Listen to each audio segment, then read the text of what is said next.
ക്ഷേത്ര സന്ദർശന വേളയിൽ നെറ്റിയിൽ ഭസ്മക്കുറി വരയ്ക്കുമ്പോൾ ശരീരം നശ്വരമാണെന്നും ആത്മാവ് സ്ഥിരമാണെന്നും ഓർമ്മപ്പെടുത്തൽ കൂടിയാകുന്നു അത്. ഇങ്ങനെ ഹൈന്ദവ ആചാരങ്ങൾ മുന്നോട്ട് വെക്കുന്ന ഓരോ കർമ്മത്തിനും വിവിധ തലങ്ങളിലേക്ക് വ്യാപിച്ചു കിടക്കുന്ന അർത്ഥവ്യാപ്തിയുണ്ട്.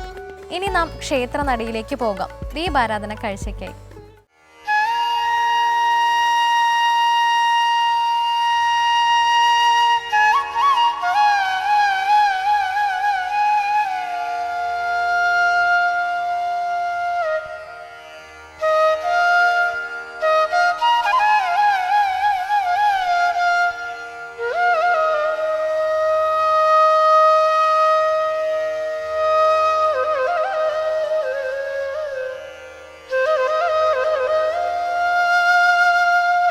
ഇത് ഓണാട്ടക്കരയിലെ ഗുരുവായൂർ എന്നു പേര് കേട്ട ഏവൂർ ശ്രീകൃഷ്ണസ്വാമി ക്ഷേത്രം.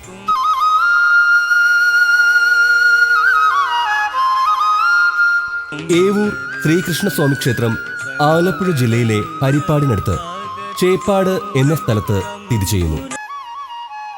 ഈ മഹാക്ഷേത്രത്തിന്റെ ഐതിഹ്യം ദ്വാപരയുഗവുമായി ബന്ധപ്പെട്ട് കിടക്കുന്നു.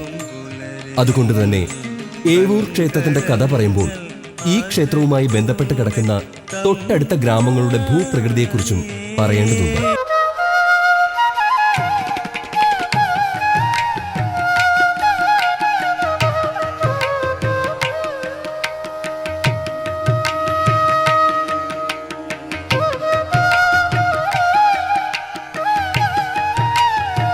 ദ്വാപരയുഗത്തിൽ ഈ പ്രദേശം മുഴുവൻ മഹാ ഔഷധ സസ്യങ്ങളും അത്യപൂർവമായ വൃക്ഷലതാദികളും നിറഞ്ഞ ഗാണ്ഡവ വനം എന്നറിയപ്പെടുന്ന ഒരു മഹാവനമായിരുന്നത്രേ.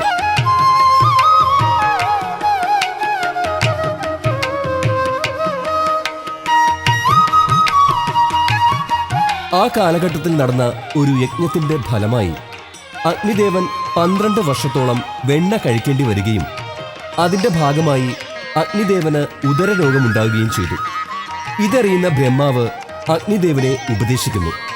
രോഗശമനത്തിനായി ഭൂമിയിലെ അപൂർവമായ ഗാണ്ഡവ വനം ഭക്ഷിക്കുക, അതുമാത്രമാണ് പ്രതിവിധി. മഹാവനമായ ഗാണ്ഡവത്തിൽ വസിക്കുന്നതോ സാക്ഷാൽ തക്ഷകനും. തന്റെ വാസസ്ഥലത്തേക്കുള്ള അഗ്നിയുടെ അധിനിവേശം തടയുവാനായി തക്ഷകൻ സുഹൃത്തായ ഇന്ദ്രദേവനെ സമീപിക്കുന്നു. അഗ്നിയെ ഇന്ദ്രൻ മഴ കൊണ്ട് തോൽപ്പിക്കുമെന്ന് തക്ഷകന് വാക്കുകൊടുക്കുന്നു. മഹാഭാരത കഥ നടക്കുന്ന ആ കാലഘട്ടത്തിൽ പഞ്ചപാണ്ഡവന്മാർ കാനനവാസത്തിലും ഭഗവാൻ ശ്രീകൃഷ്ണൻ അർജുനന്റെ കൂടെ ഉപദേഷ്ടാവുമായുമുണ്ട്. അഗ്നിദേവൻ തന്റെ പ്രശ്നം ഭഗവാന്റെ മുന്നിൽ സമർപ്പിക്കുകയും ശ്രീകൃഷ്ണ ഭഗവാന്റെ നിർദ്ദേശപ്രകാരം അർജുനൻ ഗാണ്ഡവ വനത്തിനു മുകളിൽ മഴയെ തടുക്കുവാനായി ശരകുടം ഉണ്ടാക്കുന്നു. വനാന്തരങ്ങളിലേക്ക് വന്യമായ മഴയായി ഇന്ദ്രൻ പെയ്തിറങ്ങുമ്പോൾ അർജുനൻ ഒരു 100,000 ശരങ്ങളാൽ ഗാണ്ഡവ വനത്തിന് മുകളിലെ ആകാശത്തെ മറച്ച് ശരകൂടം ഉണ്ടാക്കുന്നു. ഈ സമയത്ത് രോഗശമനത്തിനായി വ്യഗ്രതയോടെ അഗ്നി ഗാണ്ഡവ വനം ദഹിപ്പിച്ചുകൊണ്ടേയിരുന്നു. അക്കാലത്ത് കണ്വമ മഹർഷി ആരാധിച്ചുകൊണ്ടിരുന്ന വിഷ്ണു വിഗ്രഹം വനത്തിനുള്ളിലായിരുന്നു. ഗാണ്ഡവ ദഹനത്തിനിടയിൽ അത് നശിച്ചു പോകരുതെന്ന് ആഗ്രഹിക്കുകയും ഇതറിഞ്ഞ ഭഗവാൻ തന്റെ ദിവ്യശക്തി ആ വിഗ്രഹത്തിലേക്ക് പകരുകയും പ്രതിഷ്ഠ നടത്തുവാനുള്ള സ്ഥലം ലക്ഷ്യമാക്കി അർജുനൻ ഒരു അമ്പെയ്ത് സ്ഥലം നിശ്ചയിക്കുകയും ചെയ്യുന്നു. അതുകൊണ്ട് അതിനെ ഏതൂർ എന്ന് പറയപ്പെടുകയും പിന്നീടത് ലോപിച്ച് ഏവൂർ എന്നാവുകയും ചെയ്തു.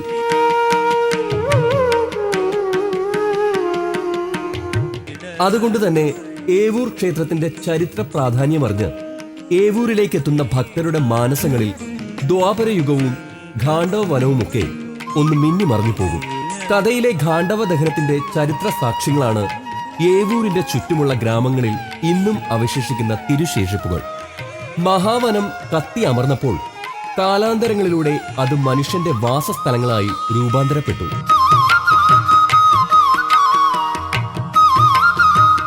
അതിനാൽ സമീപ പ്രദേശങ്ങളുടെ നാമങ്ങൾ തന്നെ യഥാർത്ഥ തെളിവുകളാണ്.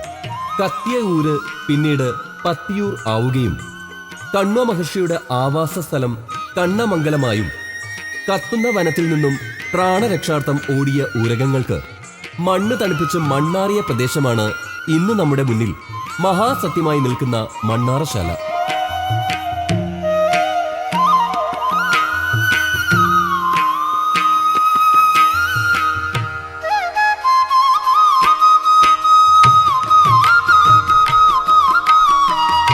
ഖാണ്ഡവവനം കത്തിയെരിഞ്ഞു പാടങ്ങളായി മാറിയ പ്രദേശങ്ങളിൽ ഭൂമി കുഴിച്ചെടുക്കുമ്പോൾ മറ്റെങ്ങുമില്ലാത്ത വിധം ആയിരക്കണക്കിന് വർഷങ്ങൾ പഴക്കമുള്ള കാണ്ടാമരങ്ങളുടെ കത്തി അവശേഷിച്ച വേരുകൾ ഇപ്പോഴും കണ്ടെടുത്തുകൊണ്ടിരിക്കുന്നു എന്നതും പ്രധാന തെളിവുകളാണ്.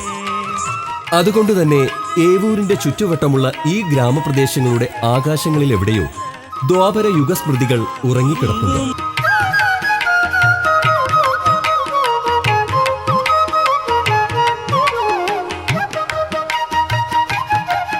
യുഗങ്ങൾക്കപ്പുറത്തെ ചരിത്ര സ്മൃതികളാൽ നിറഞ്ഞു കിടക്കുന്നത് കൊണ്ടായിരിക്കാം ഏവൂരിന്റെ മണ്ണിലേക്ക് സ്പർശിക്കുമ്പോൾ ഓരോ ഭക്തന്റെയും മനസ്സിൽ ജന്മജന്മാന്തരങ്ങൾക്കപ്പുറത്തെവിടെയോ ഒരു ഉൾവിളി പോലെ യുഗാന്തരങ്ങളോളം നിറഞ്ഞു നിൽക്കുന്ന ഭഗവാന്റെ കാരുണ്യ സ്പർശമുണ്ടാകുന്നത്.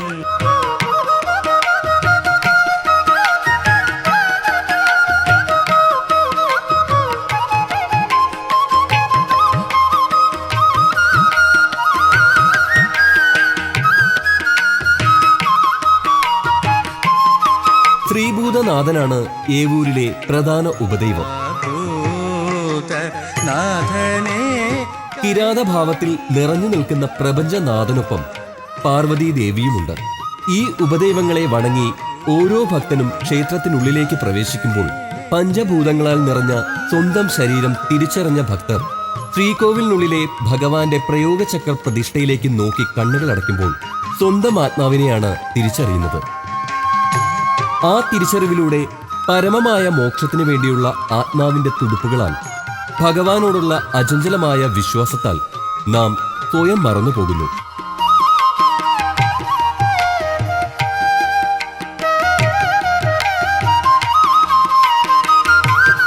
സർവകലാ വല്ലഭനായ ഭഗവാന്റെ കാലഘട്ടത്തിൽ നിർമ്മിക്കപ്പെട്ട ഏവൂർ ക്ഷേത്രത്തിലെ ആചാരാനുഷ്ഠാനങ്ങൾ ഭക്തിയിൽ മാത്രമല്ല, മറിച്ച് കലയിലും സംഗീതത്തിലും ആത്മജ്ഞാനത്തിന്റെ സങ്കേതങ്ങളായും നിലനിൽക്കുന്നു.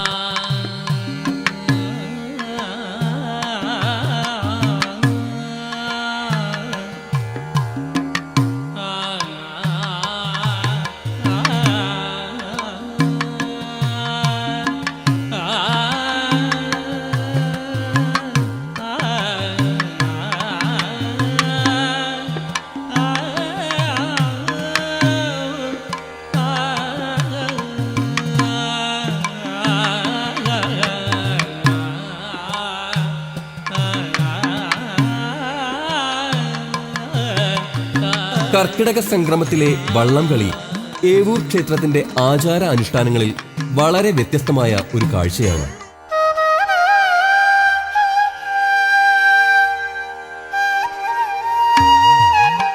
ഏവൂർ പാടത്തു നിന്നും പുഴയിലൂടെ ഭഗവാനെ എഴുന്നള്ളിച്ചുകൊണ്ടുള്ള യാത്ര ഈ പുഴയുടെ അങ്ങേക്കരയിൽ നിന്നും താളമേളങ്ങളുടെ അകമ്പടിയോടെ വഞ്ചിപ്പാട്ടിന്റെ താളത്തിൽ അലങ്കരിച്ചു കൊണ്ടുവരുന്ന വഞ്ചികൾ പത്തിയൂർ ദേവിക്ക് മുന്നിൽ കാഴ്ചാദ്രവ്യങ്ങൾ സമർപ്പിച്ച് ചെറിയ തോടുകളിലൂടെ മറ്റു കരകളിലെ സ്വീകരണങ്ങൾ ഏറ്റുവാങ്ങിക്കൊണ്ട് ക്ഷേത്രത്തിൽ തിരിച്ചെത്തുന്നു.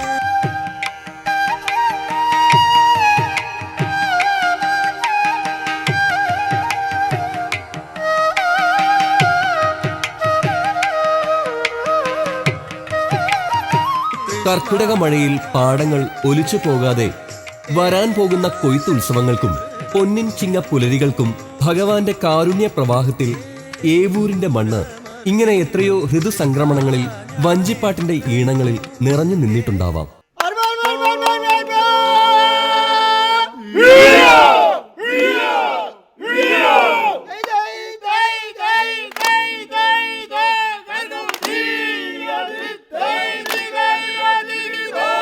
ഇന്നും വഞ്ചിപ്പാട്ടിന്റെ ഒരു പാരമ്പര്യം ഏവൂരിന്റെ തലമുറ കെടാതെ സൂക്ഷിക്കുന്നതും നമുക്ക് കാണാൻ കഴിയും.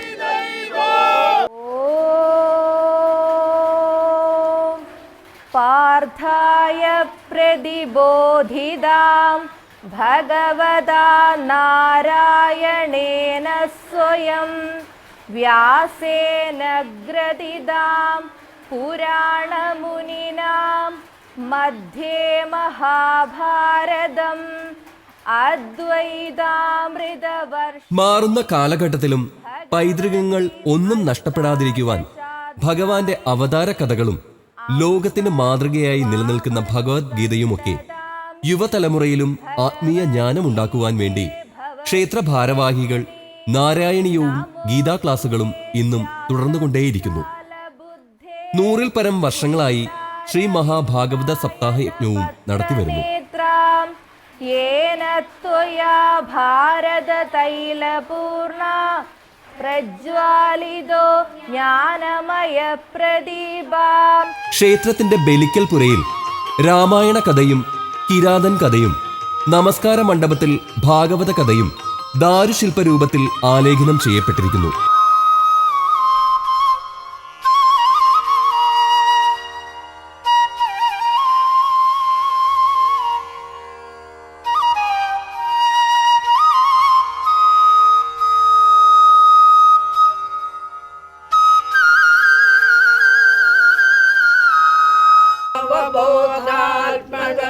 അനുപമിതം കാലദേശാവധിഭ്യാം നിർമുക്തം നിത്യമുക്തം നിഗമശതസഹസ്രേണ നിർഭാസ്യമാനം.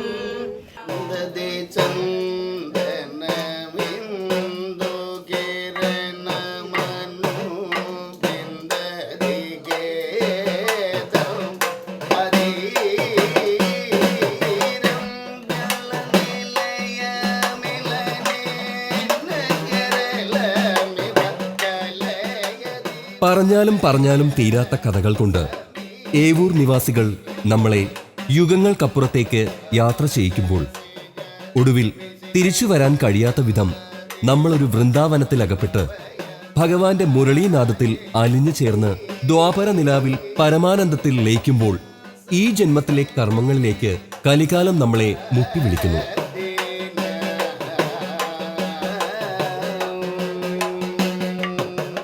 സന്ധ്യാദീപങ്ങളും തൊഴുത് അത്താഴപൂജയും ശീവേലിയും കഴിഞ്ഞ് നടയടയ്ക്കുമ്പോൾ നീലിമയാർന്ന ഒരു പുഞ്ചിരിയായി ഭഗവാൻ നമ്മളിൽ നിറഞ്ഞു നിൽക്കുന്നു.